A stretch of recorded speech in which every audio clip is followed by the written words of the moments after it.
All right, guys, check it out. There's the house. Now, what I talk about a lot with my clients is bedding elevation, preferred bedding elevation, where I don't look at a property for what it is. I look at it for what it should be if Deere designed it.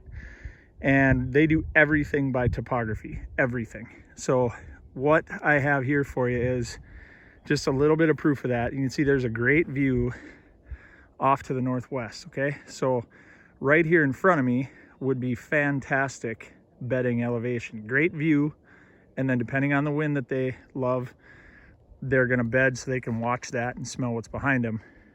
And then if we pan slow here, there's another one, okay, where they can get a view of everything coming at them.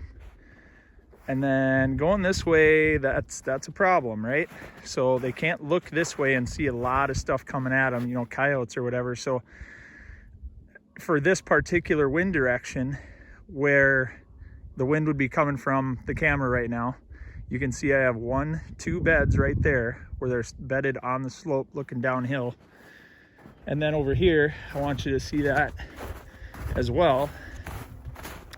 And the part of this that confuses my clients is that, you know, I show up, there's another one. I show up on their property, and 9 times out of 10, what would happen is they would have a box blind right here, right there, because they can see the whole cattail swamp. They can see the other side over there where they did some hinge cut bedding, and they're right here on top of a deer's world. And, you know, it seems great. And then they wonder why they see deer the first day, and then deer watch them get out of here and walk to the house from the food plot. They're watching them, and then they don't get any more activity, and they wonder why. Well, guys, you can't take preferred bedding elevation from deer and expect them to hang around. The reason it's preferred elevation is because they have everything to their advantage. And all we did to get this was the first year we were here, there was no cover, so I sprayed the grass. You can see I planted shrubs. There's some red osier dogwood coming, and then I just brought in every tree that I cut down, we dragged out here. Okay, so that's all ash. That's ash right there. And we piled them on top of our shrubs that we're trying to protect out here so they don't get hammered as much. But then those are all oak canopy branches that I dragged out here during growing season. I cut them off so they'd hold the leaves. And they gave up the ghost here. There's still a couple of leaves on them, but for the most part, they've given up just because that's 3 winters now that I've pounded them. But look at what it's done. It's preferred bedding elevation. I did not put a stand on it. And there's 2 more. 3 right there. And the only reason it's here is because they have a little bit of cover. I sprayed the grass, killed it.